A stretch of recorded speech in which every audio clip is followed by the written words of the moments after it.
Good evening all.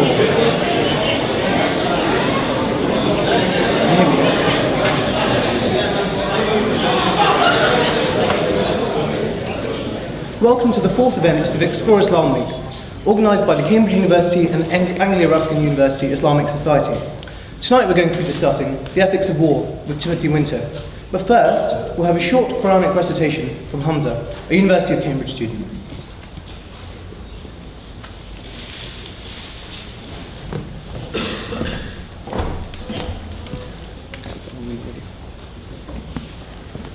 أعوذ بالله من الشيطان الرجيم بسم الله الرحمن الرحيم وقاتلوا في سبيل الله الذين يقاتلونكم ولا تعتدوا إن الله لا يحب المعتدين واقتلوهم حيث ثقفتموهم وأخرجوهم من حيث أخرجوكم والفتنة أشد من القتل ولا تقاتلوهم عند المسجد الحرام حتى يقاتلوكم فيه فإن قاتلوكم فاقتلوهم كذلك جزاء الكافرين فإن انتهوا فإن الله غفور رحيم وقاتلوهم حتى لا تكون فتنة ويكون الدين لله فإن انتهوا فلا عدوان إلا على الظالمين. Which, for those of you who don't speak high 7th century classical Arabic, means fight in the cause of God those who fight you, but do not transgress limits, for God loves not the transgressors. And slay them wherever you catch them, and turn them out where they have turned you out, for tumult and oppression are worse than slaughter. But fight them not at the sacred mosque unless they first fight you there. But if they fight you, slay them. Such is the reward of those who suppress faith. But if they cease, God is oft forgiving, most merciful. And fight them on until there is no more tumult or oppression, and there prevail justice and faith in God. But if they cease, let there be no hostility except to those who practice oppression.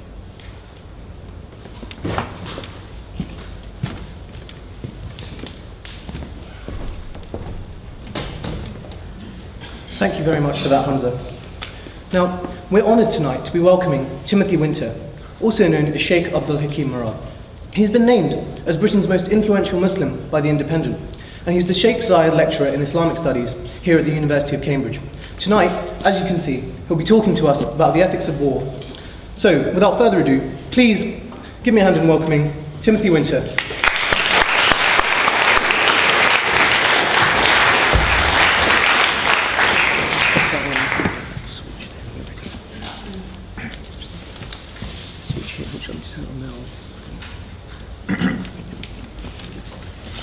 Bismillahirrahmanirrahim. Can everybody hear right at the back? This room has rather dodgy acoustics. If you can't, maybe the best thing is just to move forward.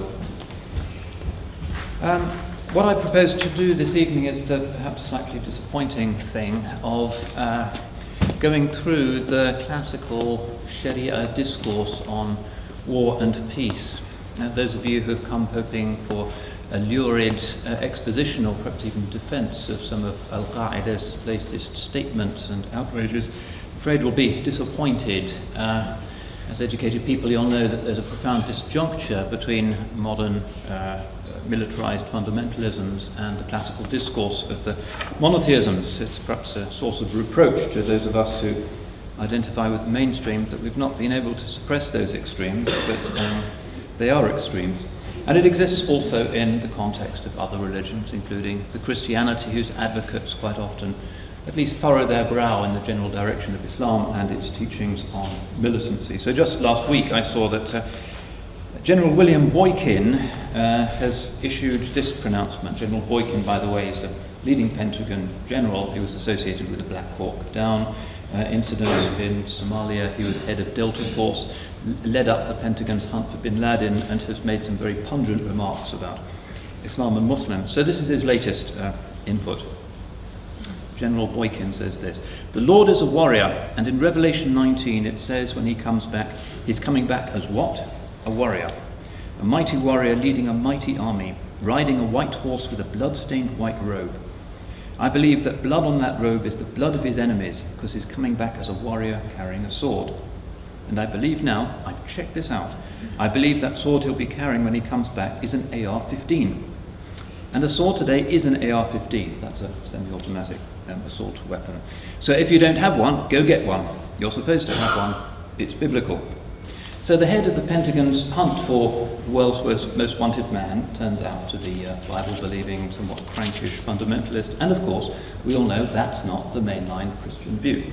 The mainline Christian view, worked out with considerable acuity and sometimes a lot of moral agonizing from the time of Augustine to Aquinas, Grotius and others, is quite different from this sort of fundamentalist crusading chest thumping. And so it is, unsurprisingly, in the world of Islam. So what I'm going to do is to outline what I take to be the broad contours of the classical mainstream discourse, with a few reflections in the direction of how well this discourse fits the contemporary situation, not just because classical Muslim war theory presumes a world that predates the world of nation states, but also predates, of course, many of the modern ethical dilemmas raised by the possibility of modern industrial scale warfare. But worth mentioning in the context of that perhaps one of the characteristic definers of the modern situation has been, on the one hand, the elaboration of brave declarations about human comity and human rights, but at the same time a massively increased kill rate. That perhaps 90% of the casualties of the last 1,000 years in world conflicts have happened in the last 100 years, with the capacity for further mayhem only just around the corner. And it's interesting to note that over the last 100 years, over 80% of violent deaths have been the work of civilizations notionally or actually connected to Christianity, and fewer than 1% of violent deaths over the past century have been connected with Muslims in any way. Still, we have this message of the West as somehow spreading peace, justice and light, and the Islamic world is somehow irreducibly unstable and aggressive.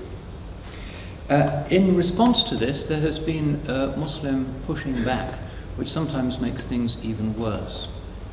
A discourse of Islam as the religion of peace, almost a pacifist kind of fluffy, daffodil-waving hippie religion that has no truck with any form of violence, that strange term that is now being used to reproach Muslims who have not renounced violence, as though the British Ministry of Defence has renounced violence, or the Pentagon has renounced violence. No civilization that will stand renounces violence. What we're talking about is the use of unprincipled and disproportionate forms of warfare, and forms of warfare that target the innocent. Still, this is really part of the mood music of the age, that Muslims are jihadists, that there is something inherently problematic about Islamic teachings on war and peace. And as a result, this counter-discourse amongst Muslims, borrowing a term that I suppose was first conspicuously coined, ominously perhaps by George Bush, Islam as the religion of peace, is gaining currency. And quite a lot of Muslim discourse now is backpedaling on some of the provisions of the classical Sharia, which I propose to outline. So this will not be an exculpation or any kind of apologetic discourse. I simply want to show, looking at the classical mainstream texts, what exactly the classical position was. Now, as usual, when one tries to look at the Sharia, one does not find a consistent answer, because the Sharia, and most of you already know this, is not Islamic law. The Sharia is a huge, diverse legal tradition. There are different laws and legal interpretations, policies with respect to how one interprets the scripture, policies regarding the extent to which reason or utilitarian considerations might be applicable, different views on the extent of the authority of a judge or a ruler. It's a very diverse legal tradition. So it's a little bit hard to offer a kind of simple encyclopedic set of generalizations about what is the medieval Sunni Muslim understanding of war and peace, and what are the boundaries about when you can go to war and what you can do when you are at war. However, if you look at the medieval manuals, you'll find that the law books do have chapters on jihad, and political theorists wrote on the subject in some detail. But on most points, the different madhabs, that is to say the four main interpretative traditions within Sunni Islam, are actually not united. This is one of the areas in the Sharia where there is a very great diversity of opinion.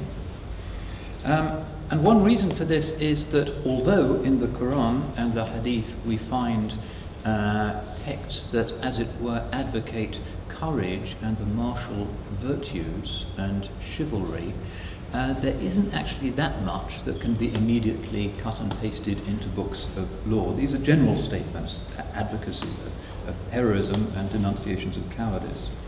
Most of the classical Sharia rulings on jihad are actually deduced by various rationative procedures through analogy, or sometimes through consensus. This is qiyas and ijma'. And palpably these are shaped both by the exigencies of the Islamic world at the time those manuals were created, and also by the actual practice of the Muslim armies as they spread out in that perhaps historically unique feat of conquest, simultaneously conquering the east and the west more or less permanently. It was the practice of the conquerors that laid the foundations for most of the medieval jihad theory.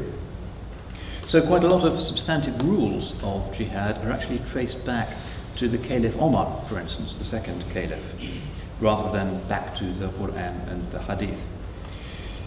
Rudolf Peters, who's written a book on jihad in medieval Sharia, says, "The doctrine of jihad became fixed in the latter half of the 2nd century."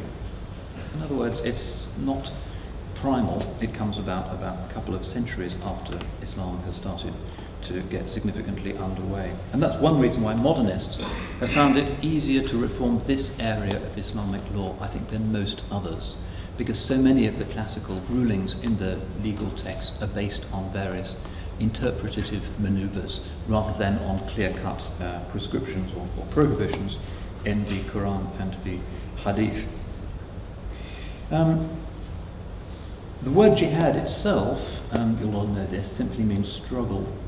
And we need to unpack this at the risk of repetition. It doesn't mean holy war. We need to be aware of this because so often we've talked about jihad, we've spoken to of jihadis, the jihadis in Mali or the jihadis in Somalia, as though that term meant something. Well, it doesn't. It's not a classical Sharia term. It tends to be a word of journalistic denunciation of anybody who seems to be in a particularly extreme or disagreeable way imposing a particular interpretation of Islam by force. But it's not a proper term. Jihad itself means struggle, and even in the medieval period, long before modern apologetics, it was always acknowledged that the most significant form of struggle is jihad an-nafs, the struggle against oneself. Ibn al-Qayyim, for instance, who has a list of ways in which the word jihad can be interpreted, one of the leading medieval Hanbali theologians, says the most important form of jihad, its most significant application, is jihad an-nafs, struggle against the self, struggle against the enemies of justice in the world is another one, but the principal use of jihad in the traditional Muslim imagination is self-discipline, self-restraint. This is generally, I think, nowadays not understood at all. So we don't translate it as holy war. The journalists all do, but it doesn't mean that. It means struggle. Struggle of any kind, if it's for a good cause. So the idea of holy war, in fact, is of Christian origin. Pope Urban coined it, really, when he launched the First Crusade, Bellum Sanctum, a war that was holy in itself. And Islamic law has never regarded war as in itself holy. They say it's hasanun li husni ghayri. It's good because of where it leads, not in itself. It's instrumental. In itself, it's mayhem. But if it leads to some good, then it takes what they call hukm al-maqsad. It is given the quality of the moral judgment that attaches to its end. So it's not holy war. It's not bellum sanctum. But again, a word of caution here. Some modern Muslims will say it's just about the struggle within, and they try to deactivate the whole panoply of medieval Sharia rulings on jihad, and that again is unrealistic, because for the bulk of Muslim history, the word jihad has had the very significant connotation of armed, heroic struggle for the defense or even the expansion of the physical boundaries of the Islamic world.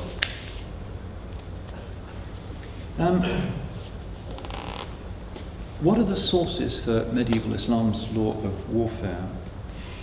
It's interesting that despite the wide diversity that one gets in the manuals, there was a clear concerted determination to draw up a theory of the boundaries of appropriate warfare. This is quite unlike, for instance, the situation for the Romans, who in times of war would more or less carry out anything that seemed to be expedient. If you read Caesar's conquest of Gaul, for instance, and compare that to Amr ibn al-As and his conquest of Egypt, you see the total disjuncture between the two methods. It's not utilitarian, it's rooted not in what actually works, it's rooted in what is in conformity with the will of heaven. In theory, the ultimate source of jihad theory is the Quran. But the Quran, and the jurists are very aware of this, is a book which has a context. It's interacting in the first instance with pre-Islamic Arabian culture, and it's conflictual at its point of emergence. You might say that one of the, even though later on, and John Kelsey, who's written on from a comparative perspective as a Christian on Islamic and Christian ideas of just war, has pointed this out. Just war theory does converge quite substantially with the medieval jurists' understanding of jihad. Still, the point of origin of the two religions is quite different.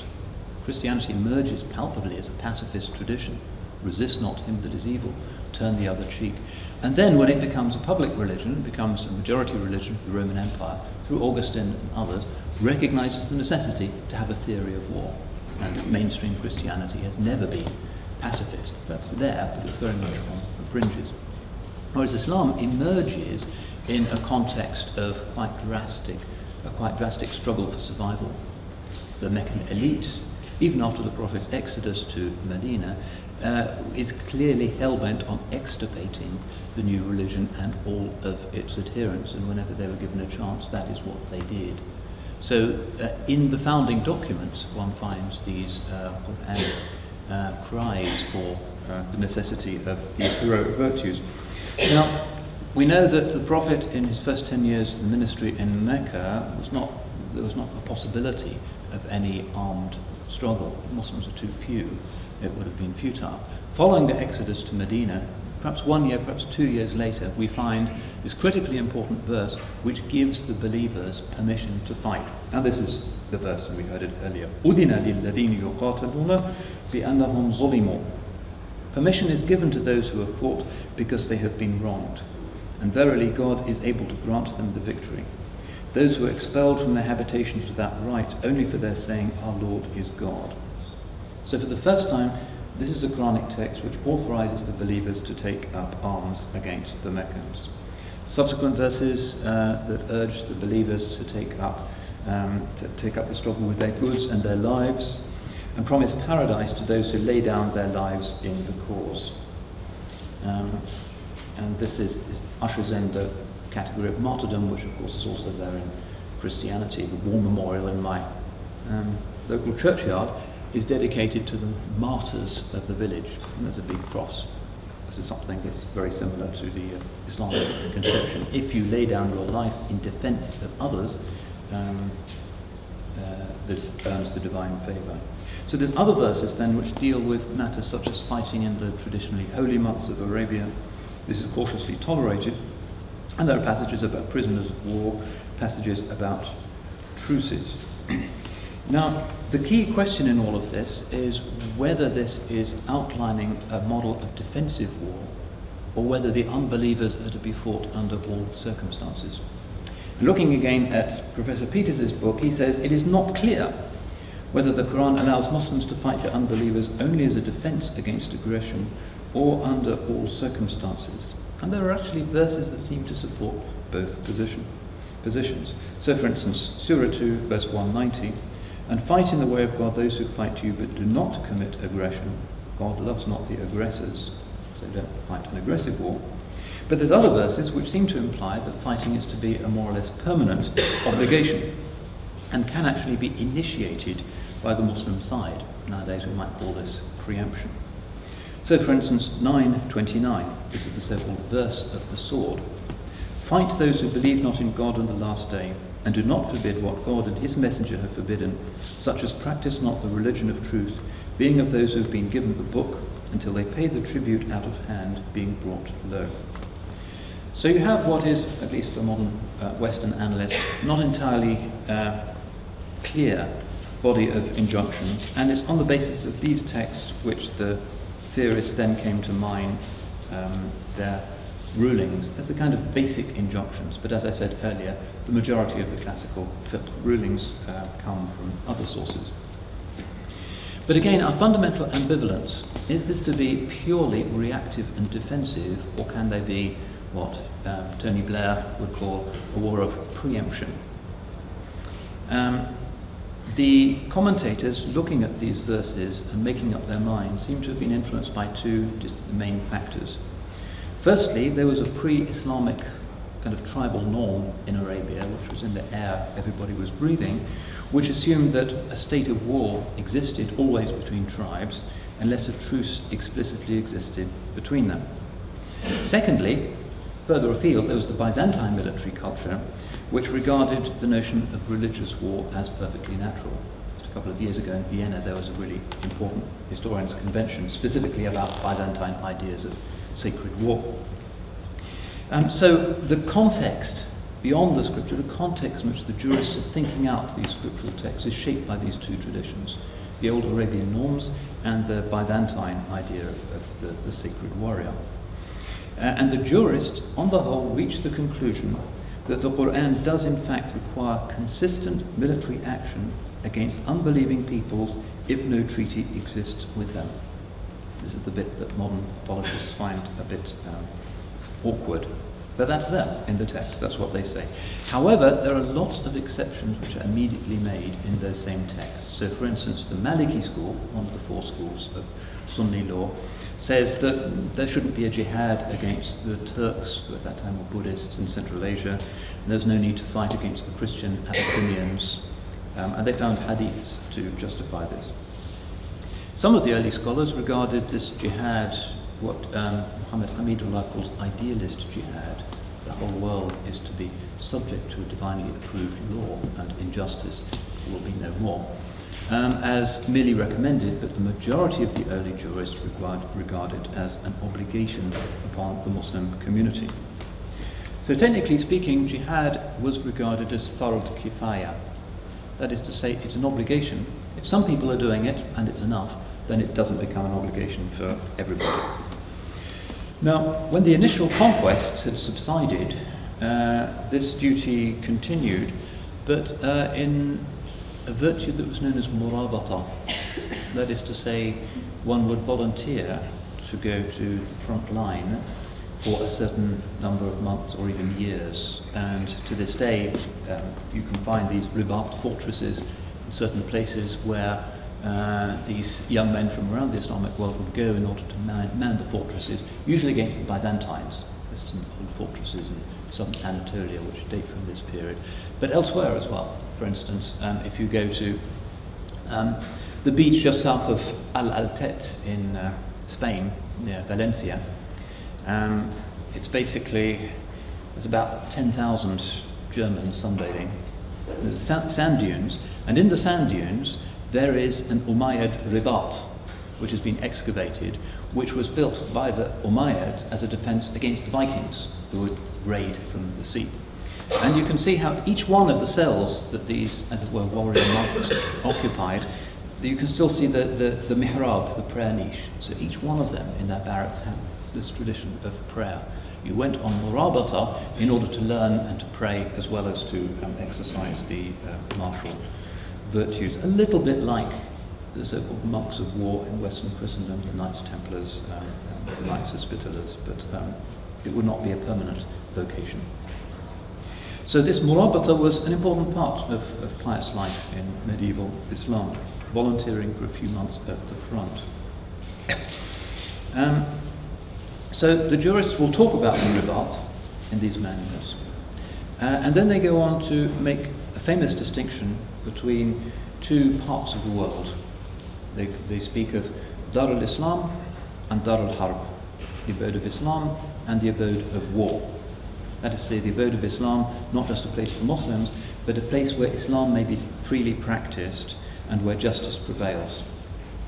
And the Dar al-Harb, the abode of war, refers to any place where Islam is oppressed and where justice doesn't prevail. It doesn't mean the Muslim world and the non-Muslim world. So a majority Muslim place can be Dar al-Harb, a majority Christian place can be Dar al-Islam. So the majority of the late 19th century Muslim jurists in India, for instance, decided that even under the British Raj, India was considered to be part of Dar al-Islam because the basics of the religion were being practiced and were not being oppressed. There's another category which is added by the Shafi'i school of law and by some others, such as Shaybani for the Hanbalis, which is usually referred to as Dar al-Sulh, the abode of truce. So as well as the abode of war, the abode of Islam, there's this abode of truce, which is places where there is a treaty relationship in place with a neighbouring Muslim power. And that's equivalent to, I suppose, the modern legal category of friendly nations. Further complication in the manuals, we find that the duty to take up arms against this abode of darkness and oppression is not always binding. Now, a region loses its status as House of Islam when its Muslims or the protected minorities are oppressed. So if the Christians or the Jews in a non-Muslim country next to you are being oppressed, that country switches from being Dar al-Islam to being Dar al-Harb. And some jurists, like Ibn Hazm, argue that since the Muslim state exists to protect the lives and freedom of worship of Christians and Jews, as well as Muslims, it's the duty of the Muslim state to invade a neighbouring country where Christians or Jews are being maltreated. He's living in a frontier situation in Spain where this was a live issue. So, and he comes up with a proof text, the famous hadith, who says, "Man adha dhimmiyan fa ana khasmuhu yawm al-qiyamah."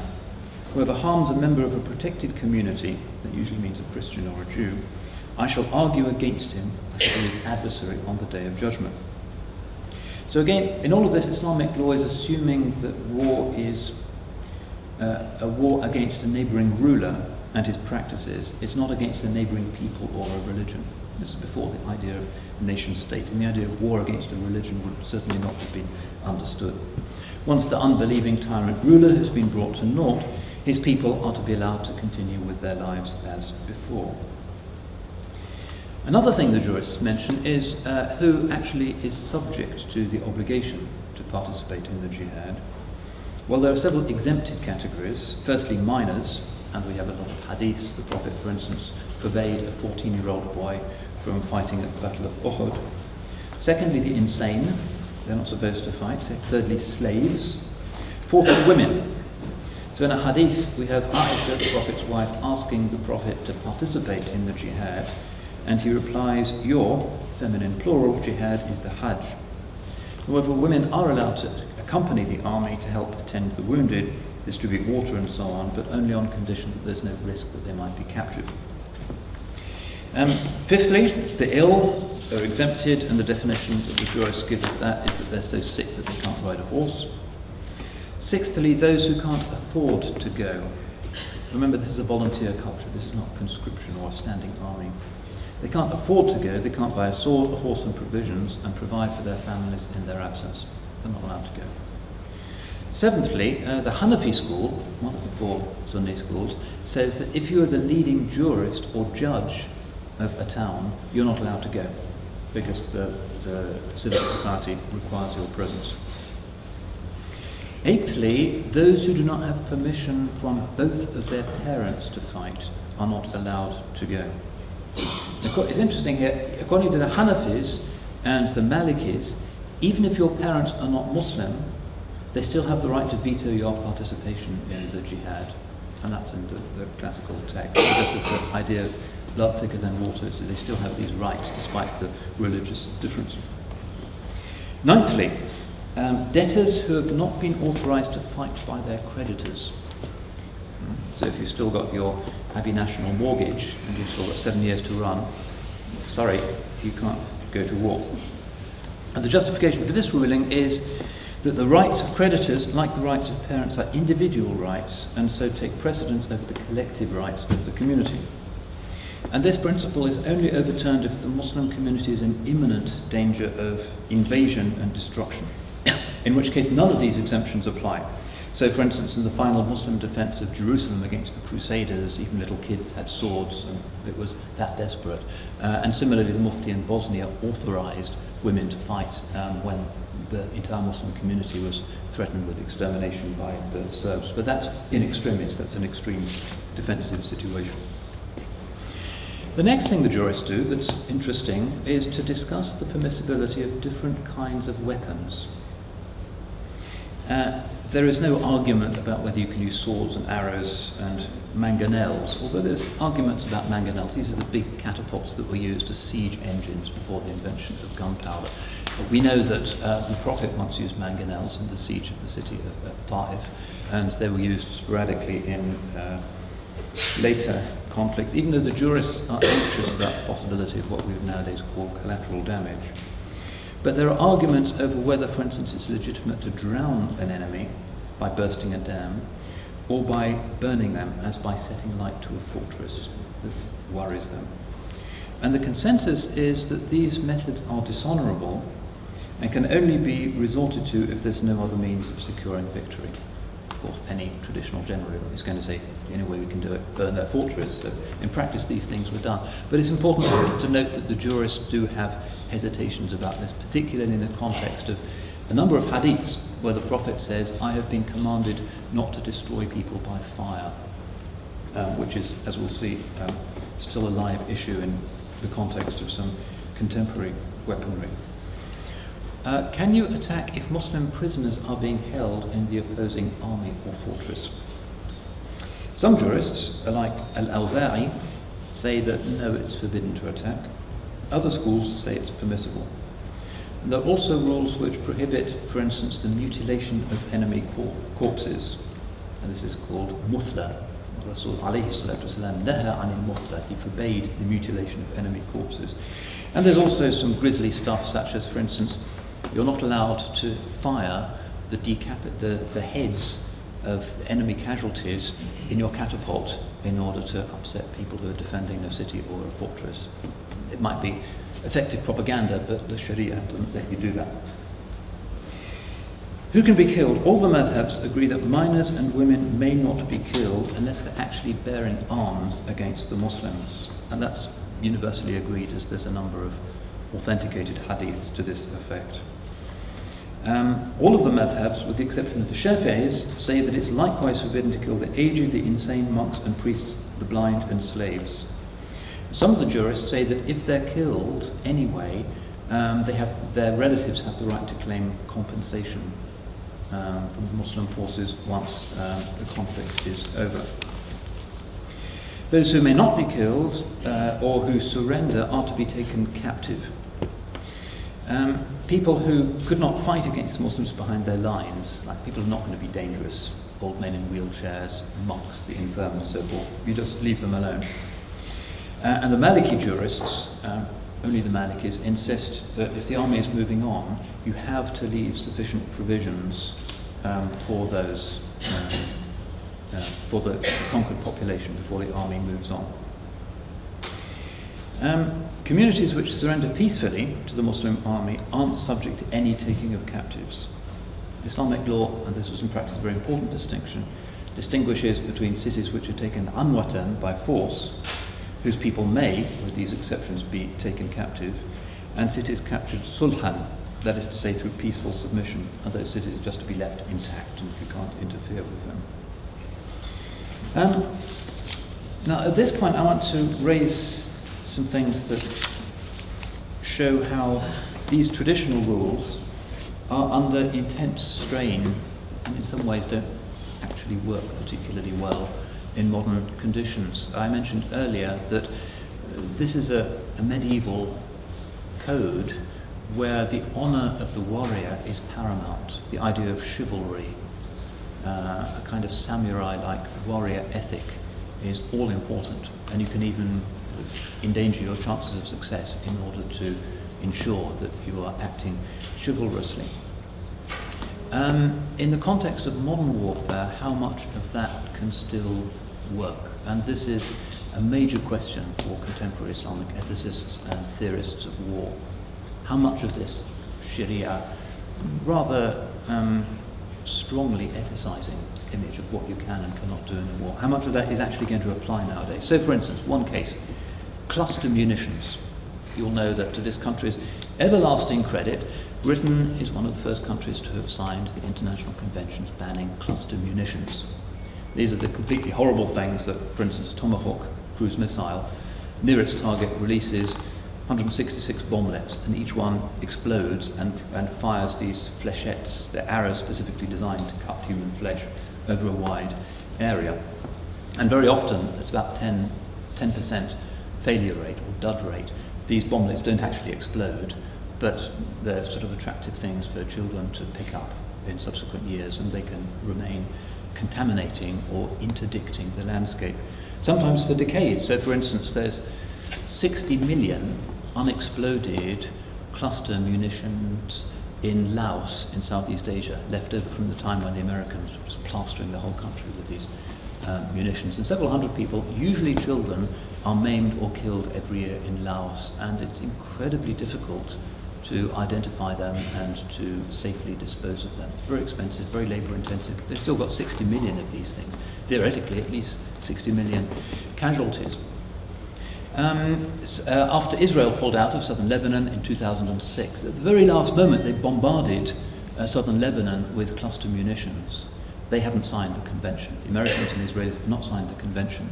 So there's an estimated 1 million unexploded bomblets all over the hills and the olive plantations of southern Lebanon, and people are still getting hurt by them, and it will be interdicted for a long time. And this is something new for the Sharia.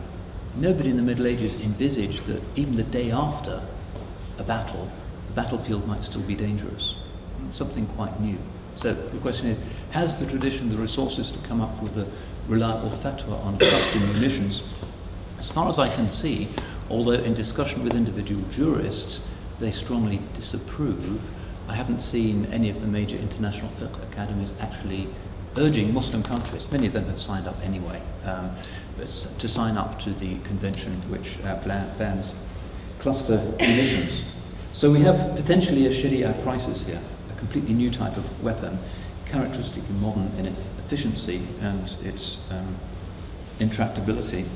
Can the Sharia deal with it? Another example, depleted uranium. The Americans used these a lot in the first Gulf War. And they're very effective in reinforcing the casings of tank rounds. They become much more effective in piercing armour, but it's uranium, so when it explodes, it becomes an aerosol, which then is radioactive and gets into people's lungs. Most of the research that has been done has focused on whether returning veterans actually do have an increasing rate of cancer, and the indications are, from some surveys, although it's fiercely contested by the Pentagon, that male soldiers who were part of that campaign are 1.8 times more likely to contract cancer, and females 2.8 times more likely to contract cancer, or children with birth defects, which is another consequence of radiation poisoning. So Iraq now has the world's highest leukemia death rate. And in a 2012 study, the people of Fallujah have the world's highest rate of genetic damage of any population ever studied, simply because of the intensity of the modern high-tech munitions that the Americans were pouring in and their local allies into the city of Fallujah. That again is radioactivity, radiation poisoning, birth defects, child mortality many times higher than the Iraqi average in Fallujah. What is the Sharia to make of this? And again, I haven't really been able to determine a fatwa, even though depleted uranium, for obvious reasons, is not supplied to more than a small handful of belligerent nations in today's world. But it's an issue. Another issue, aerial bombing. The Sharia has this set of very admirable reservations about what you can do in war, and you have to make sure that civilians, women, children, monks, slaves, whoever, are not in the line of fire. So what about nuclear warfare? Well, nuclear warfare in a sense is just a subset of the larger problem of aerial bombardment, which is part of the modern normalcy of waging war. Around Cambridge, you have these former Second World War Bomber Command aerodromes. Bourne was a major one. Take, for instance, I think it's ironic that it was on the 11th of September 1944 that the city of Darmstadt was destroyed. That was by 5 group of Bomber Command, many of them flying from around here.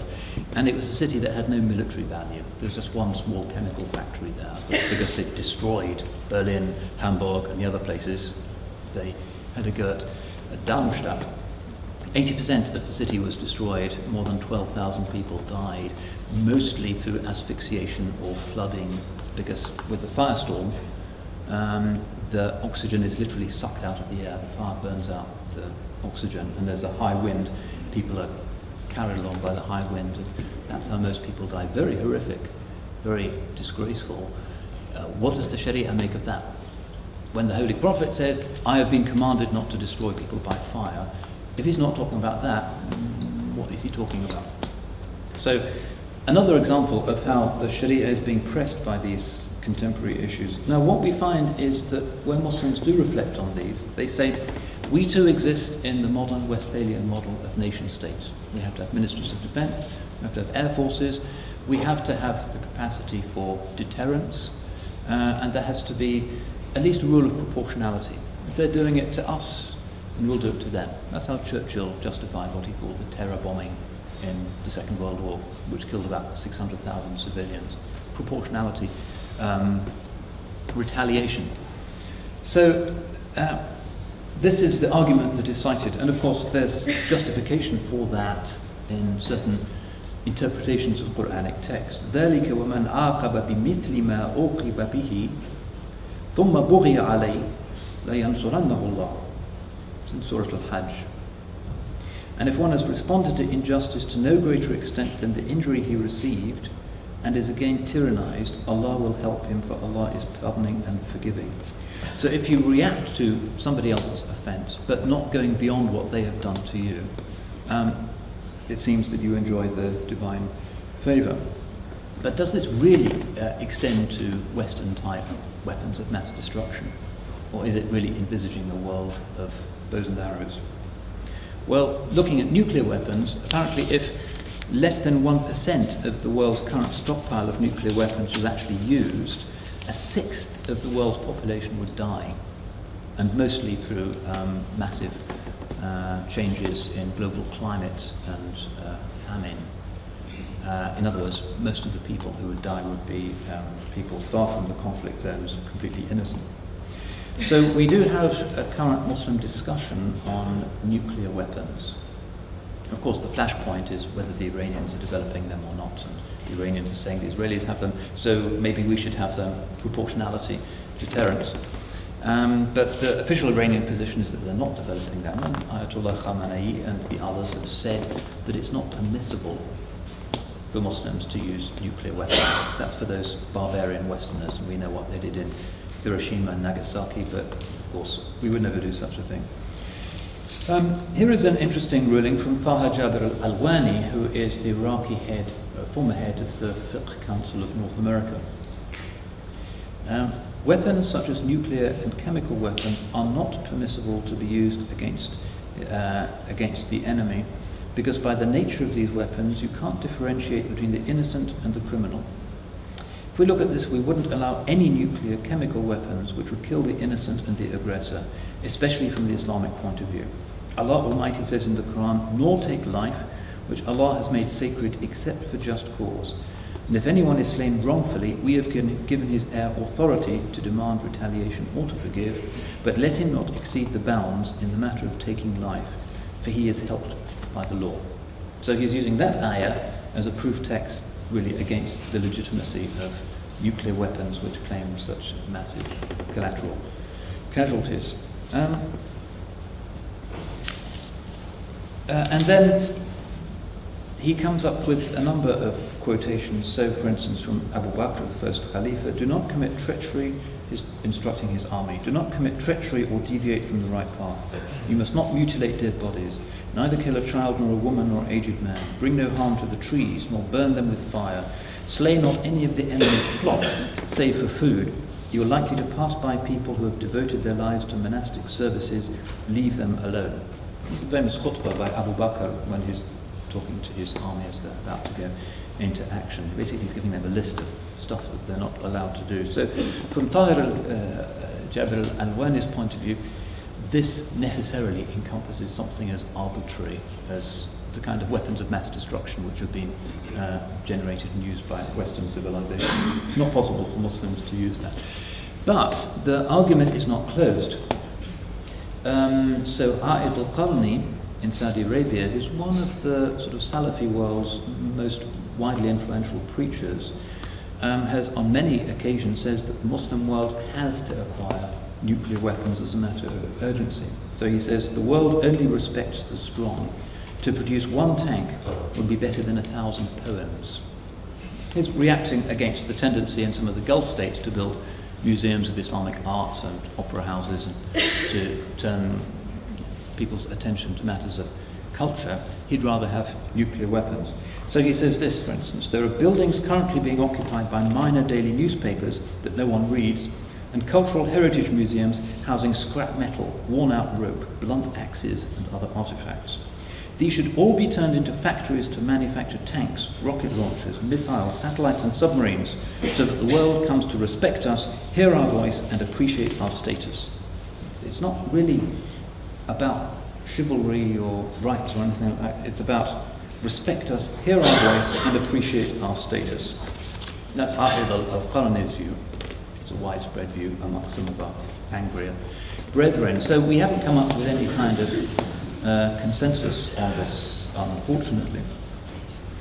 But here's a voice that is more measured and does actually seek to root the fatwa in classical discussions. This is Sohail Hashmi, who is Pakistani, particularly concerned with Pakistan's acquisition of the bomb. And you may recall when the Jamaat-e-Islami recently had a big demonstration in Lahore, and as part of the demonstration they had these cardboard nuclear bombs, and they had the Islamic bomb written on them.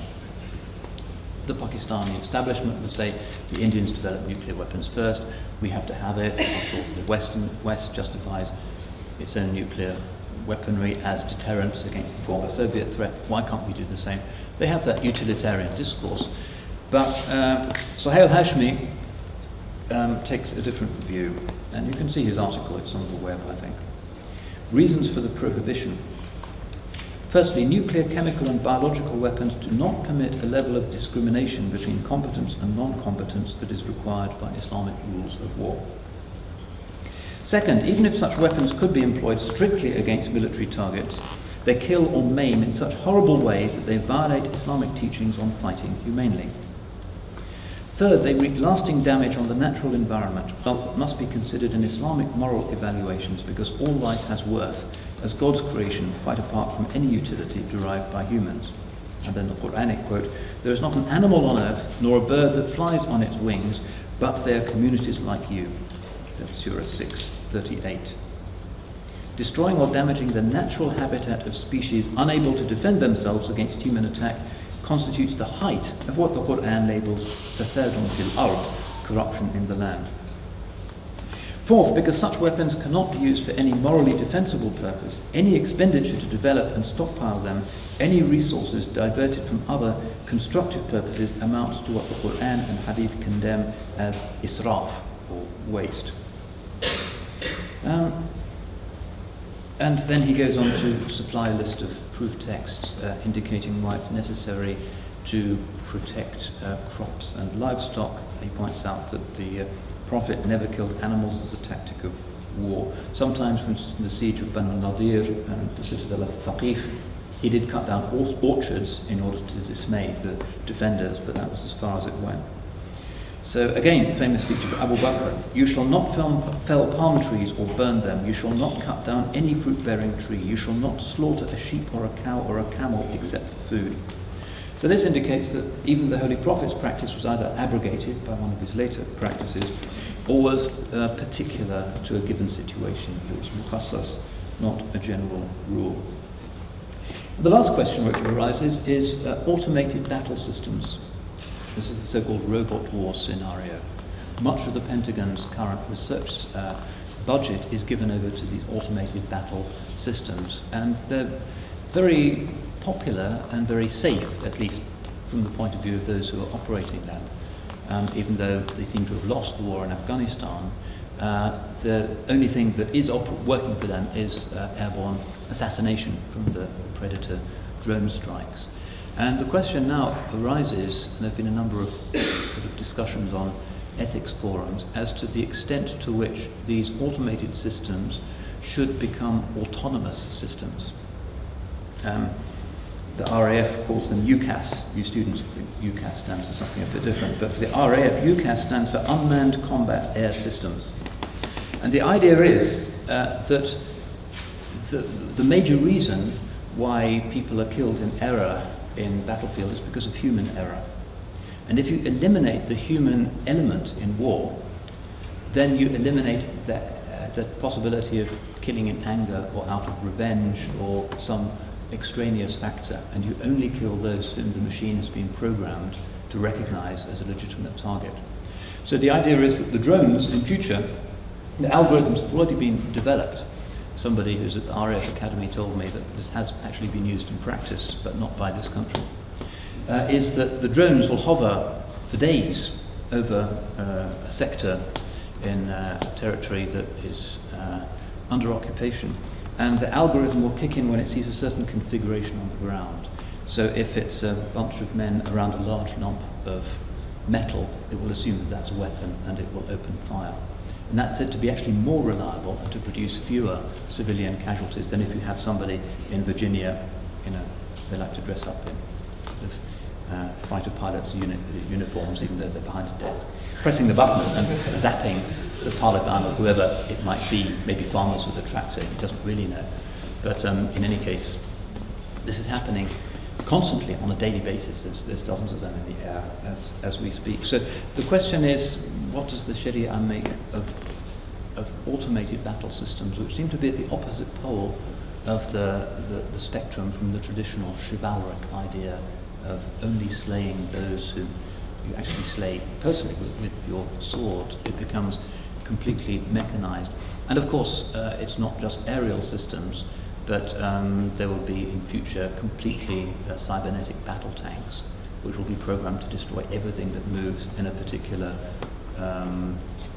grid reference, for instance, and would be extremely difficult to take out because they could be enormous, withstand immense forces, continue to fight when a human being would not be able to continue to fight. And this is one of the large issues now in the ethics of war. Are we moving towards a world in which, because of the sensitivity of Western populations and electorates to body bags, that wars will be entirely automated? And the next time there's an Iraq, they just send in robots and zap it from the sky, and there's no white Christian casualties at all. And the journalists certainly not going to go anywhere near that because that's really dangerous, and nobody will really know. But it could be politically a very attractive option. So that's another example of how the technology has really outstripped the Sharia debate.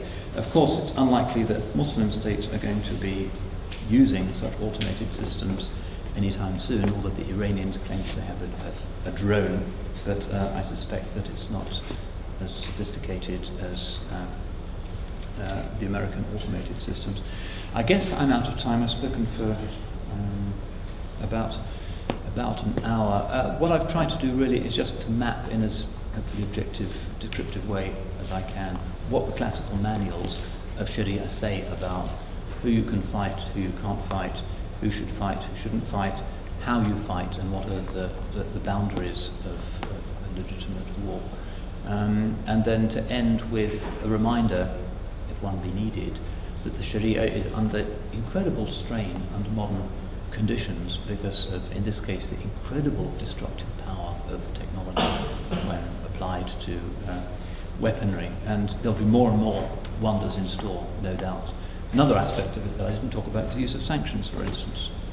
Almost 1 million people killed by sanctions under Saddam's Iraq as a kind of continuation of war by other means. It's happening to people of Gaza at the moment under very acute blockade. Another aspect of it might be, For instance, one of the CIA reports is actually online, it's not classified, is about the use of automation in interrogation. Because if a robot is carrying out interrogation and putting a suspect in certain stressful situations, then it's much less likely that that individual will die, because the robot will be monitoring the pain level, the medical sort of statistics of the subject during the interrogation. And of course wouldn't have taken the Hippocratic Oath, which is another thing that is being debated at the moment. So all of this is certainly something in store for your generation to look forward to. Just around the corner, I think. How the Sharia deals with that is an interesting question. Personally, I favour Suhail Hashmi's view, which is that we can't go down that line. Western civilization has opened a kind of trapdoor into the infernal regions, and we saw where that could lead, not just the bombing of Darmstadt, but Auschwitz and the catastrophes of the 20th century, which were kind of mechanized attempts to fast forward Darwinism from a certain perspective. And that has nothing to do with not just Islam, but any religious civilization. And there's plenty of fellow believers in other religious traditions that also draw the line at these and say that even if you're going to be defeated, that's better than incinerating somebody else's capital. It's just too bad if you're defeated, but you can't do that. God will judge you harshly for such an action. I believe there's time now for questions, and I think unless there's a sudden storm of opposing voices, I can probably just share this myself, so just stick your hands up when you're ready. How long do we have altogether? And is there official kicking out time? 15, 20 minutes. 15, 20 minutes? That's fine.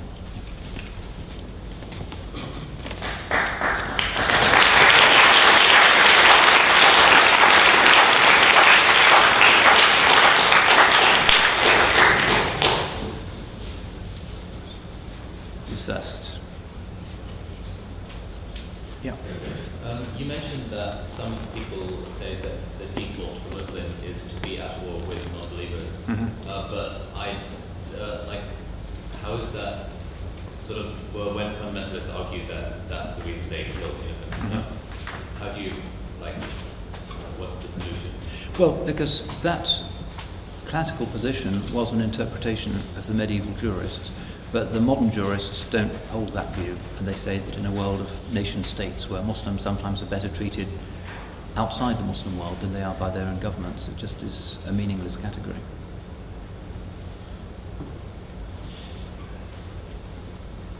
Yeah. According to Islamic Sharia, who can authorize war? Does it have to be the state, or can it be any random group? That's a good question. It has to be the Amir, the head of state, the Khalifa in the classical view. There are some scholars, interestingly Al-Ghazali is one of them in his Al-Amr bil Ma'ruf wa Nahy anil Munkar, who says that certain groups, militias as it were, can take the law into their own hands if, for instance, you want to go and smash up your neighbour's sort of selling of drugs, equipment or alcohol. You don't need permission from the state to do that. That's a controversial view though. But overwhelmingly it has to be the Amir who gives the permission, and his Mufti is the one who authorises it. These modern Al-Qaeda type groups are completely, they're just outlaws from the strict medieval perspective, no legitimacy.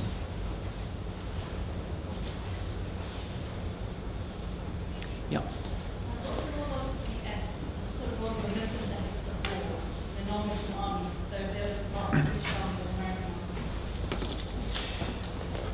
Well, there's a certain way in which ethics are ethics, and a casualty is a casualty, and most of the issues, I think, are shared between human beings irrespective of their religious affiliation. I think that the Muslim hesitations about nuclear warfare are probably shared in a very similar way by adherents of other religions, and probably some secular people as well. So I think it would be inappropriate and unnecessary to designate a specific kind of Islamic ethical code for those who are serving in the British Army. Of course, there are issues regarding when it is permissible to fight or not, and we don't have conscription in this country. People do volunteer for these campaigns. But again, if you have ethical problems about being sent to fight in Iraq or Afghanistan or wherever it might be, that's not a Muslim-specific issue. There's probably Christians and others who are also not sure whether they should be doing it. The churches were against the Iraq war as well as the mosques. But yeah, it's a sensitive subject.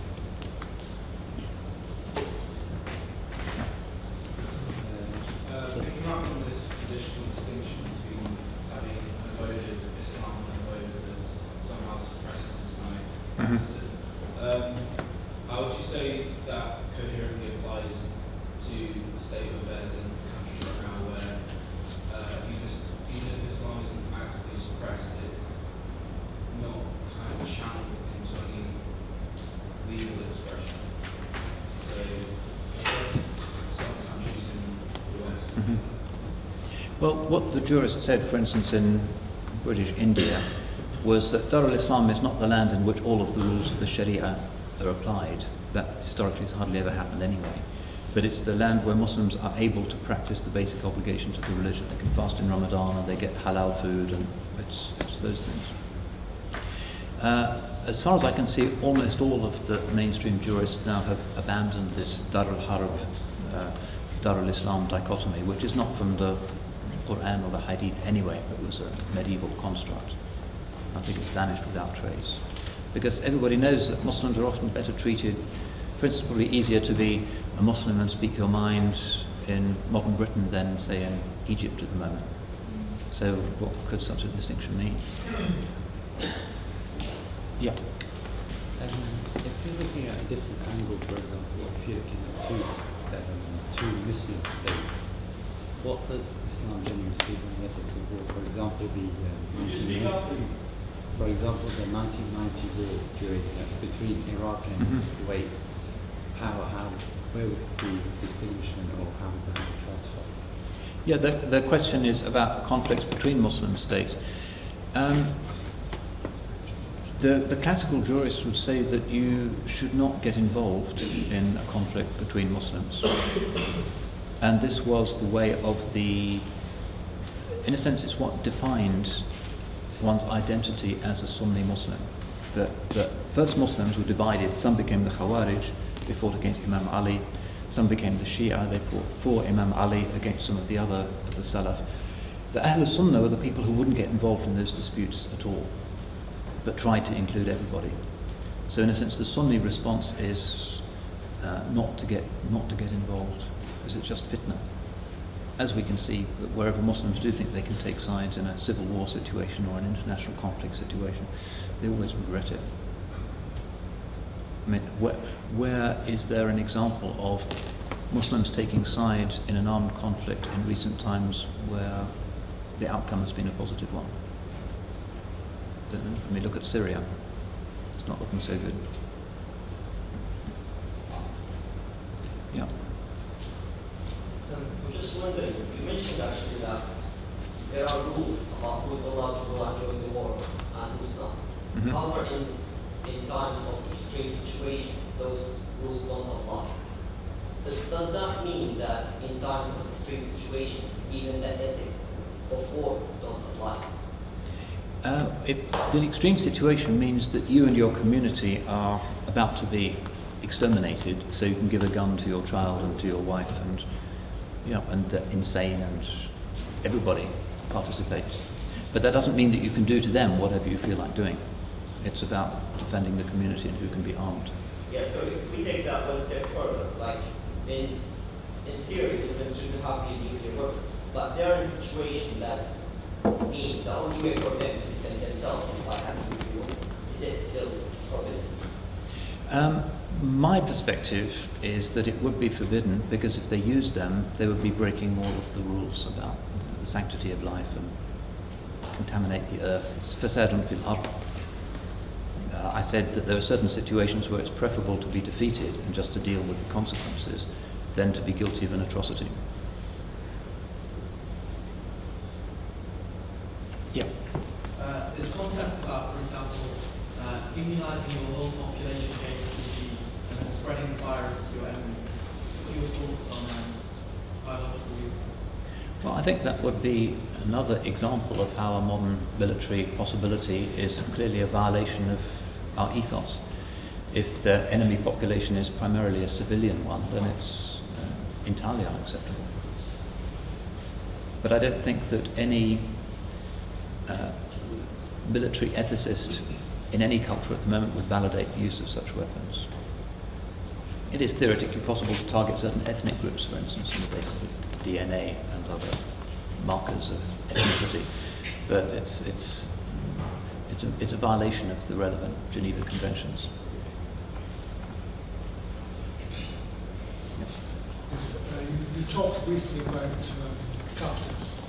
And, do captives become slaves in Islamic, classical Islamic state? It depends on the decision of the one who's in charge of the army. On the classical model, he can decree that they should be enslaved and distributed at a specific moment after the battle is done to the victorious troops, or he can let them go. In contemporary Islamic law, I'm not aware of anybody who upholds the continuing validity of that. It's a decision taken by some early jurists, but it's not a religious axiom. Generally, there's no Islamic jurisdiction today where a contract of slavery or indenture is still recognised. So it's just a theoretical issue. Some of the extreme Al-Qaeda type factions will try to resuscitate it, but that's outside the framework of the Sharia.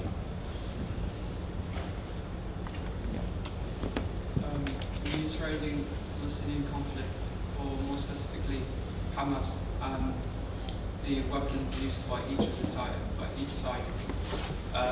How do you see the ethics of war applied to this specific case? Though there might be other similar cases, like maybe Assad and Syria now, but if we take this case, how do you see these ethics applied to the Islamic community in Palestine? And would you say that they're now in one of the extreme situations where some of the rules can be ignored because of the current situation they're in? The rules that are to be overturned are only the rules concerning who can be armed. They have nothing to do with what you can do to the enemy, and that's very clear. But the Palestine situation is a kind of icon of a problem which is global now, which is that very often wars are incredibly lopsided.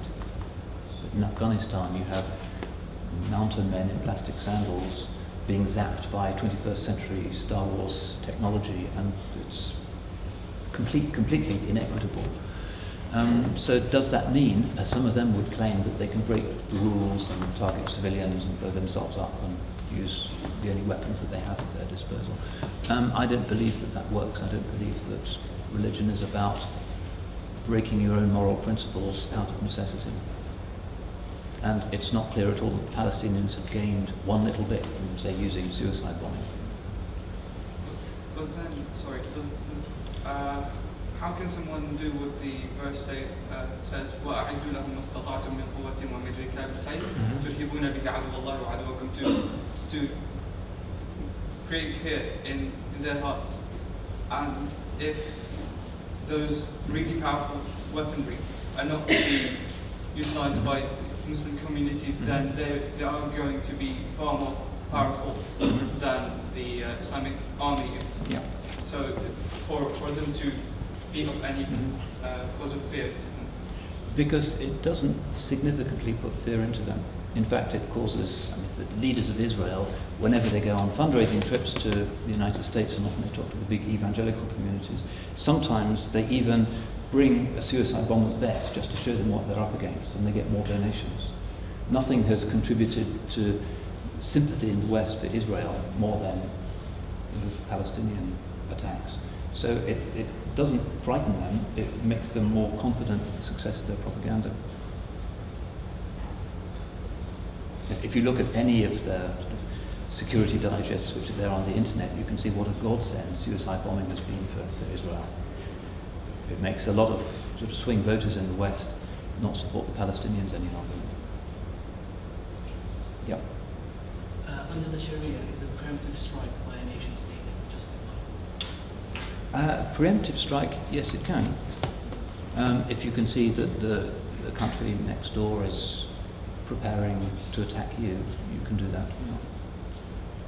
And that's the case in most versions of Western just war theory as well.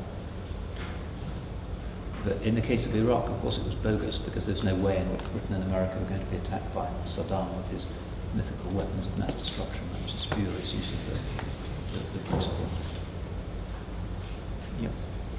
Is there any general priority for dispute settlement, peaceful dispute settlement, or for example, treaty negotiations? And secondly, are there any limitations as to the subject of the treaties? What can be negotiated? Could a country give up land and sort of allow another country to take over land in that regard? Land for peace. Yes, you can do that, particularly since the Sharia doesn't really pay much attention to territory or borders. This is to some extent a modern Westphalian idea that I will abandon this province in exchange for a tribute. This is kind of a modern conception. In terms of, remind me of the first part of your question again. The sort of priority. Yeah, well, the priority. Before you Sure. enter into warfare, the extent to which you have to negotiate, how much you have to negotiate, whether you have to seek an existing court system, international court system, before you actually enter into a non-peaceful. Well, in the time when the Sharia manuals were formulated, there wasn't an international court system, but the Prophet's practice was always to try and talk people around before there was a war. You have to remember, in the context of the Prophet's conflicts, that you're talking about very small, mobile desert skirmishes. The Prophet unifies Arabia mainly through negotiations, strategic marriages, political, diplomatic skill. It's been calculated that fewer than 1,000 people died in all of these campaigns on both sides. And he unified Arabia, which had never been done before, and saved countless thousands from the tribal wars that had always been happening there. So where we look at prophetic precedent for something that would work nowadays, when people can press a button and obliterate cities, again, the analogy is often specious. But yeah, his practice was always to negotiate first, to have delegations wufud come to Medina, and to engage in half of the seerah is about that. And the actual skirmishes, the actual wars, very small. Yeah. Given the damage, destruction of what leads to some of the contemporary scholars, says that Muslims should not only oppose the war, try to avoid participation in the war. Just one question: what's your view? If majority Muslims take that view in that case, not participating, they could be like weak force in the parliament. What should be the alternative in that case? We know Muslims, majority Muslims, together over the front of the West, they will destroy. They can't. And it will lead to destruction of the world. It's not an option. So what should the Muslims, what should we focus on rather than war? The jurists nowadays would say that the principle of jihad refers to defensive war. If you're attacked, you have to defend yourself. And that's not just a national principle, but it's something, if somebody attacks you and your family in the street, you have to defend them. So I don't think Hamza Yusuf is saying that we should be pacifists. No, I'm not suggesting he's saying we should be pacifists. We know that wherever there has been war in modern times, destruction of millions of people dying. And enemies in some way. But there can be contexts where it's essential. For instance, in Bosnia, if the Muslims hadn't got the weapons that they got from here and there would now not be any Bosnian Muslims left, because the ones who fell under Serbian control were raped and killed. Srebrenica, everywhere. So, in that context there was a legitimate fatwa, and it was a defensive jihad, not morally problematic. But in a lot of conflicts between Muslims nowadays, it's much murkier. And a lot of people don't really see what's going on in Syria. Most of the fighting is between different groups, not between the groups and the regime.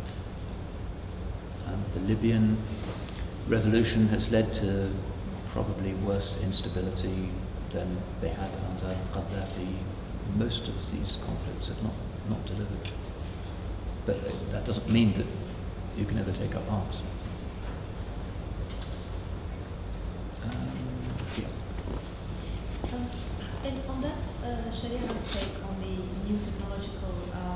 weapons, how much of that do you think is generally ethical rather than instrumental?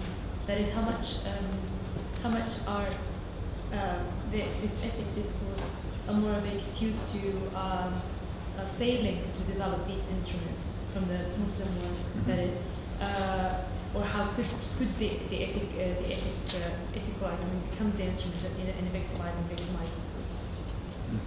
You mean, is the reason why there isn't a developed Sharia discourse the fact that it's somebody else's weaponry and isn't something that's emerged indigenously? That is, how much of that sake of criminalizing these weapons, rather based on the fact that Muslims have failed to develop such technological weapons, rather than an ethical take on it. Yes, it may well be that it's a discourse of the weak. But my suspicion is that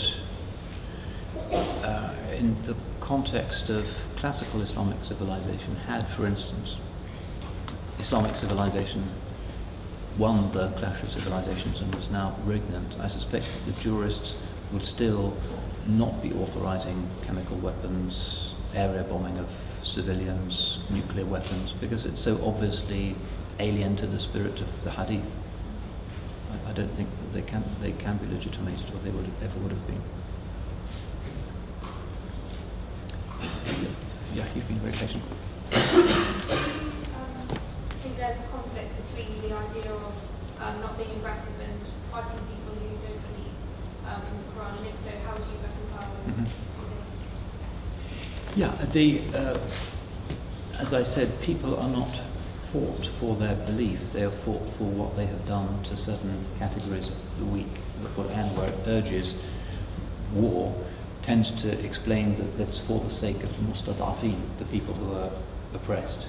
And one of the reasons for the success of the early Islamic conquest was that the conquerors were by and large supported by many of the minorities who'd been kicked around by Byzantine and the Persian elites. It was essentially the Jewish community that invited the Muslims into Spain, for instance, because the Visigoths had treated them so badly.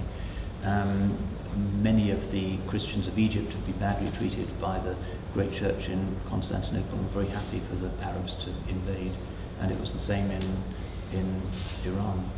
So the Quranic ethos is not that you fight people for their belief, but because of certain entailments that belief might have in terms of what is being done to populations. It's not like the traditional, say, Reconquista ethic, or the way in which the Spanish Catholicized Latin America, which was that the indigenous religions were just evil and they had to be extirpated, so that within 20 years of the Spanish reaching Mexico City, everybody was Catholic. That never happened in the Islamic world. The Muslims were in India at the same time. Most of the population of India was still Hindu. So there wasn't a war on the religion. There was a war on some of the political instantiations of cultures that were attached to that religion, some of the things they were doing. But the idea of kind of a genocidal religious war is really, you hardly see it in Islamic history. In Western Christian history, it's unfortunately common. Yeah, maybe one last question. What are the rules around the use of deception in war? Who can or can't use fire?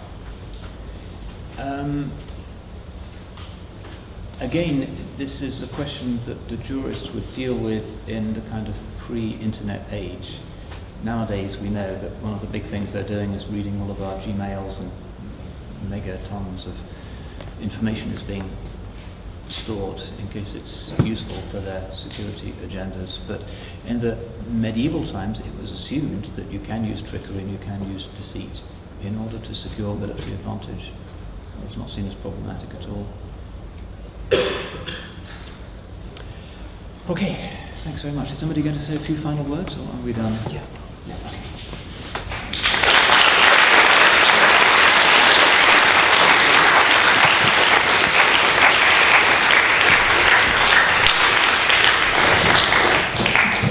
Many thanks to the Sheikh for his insightful talk and for taking quite so many questions. A few announcements. There's a feedback form at the end of your tables.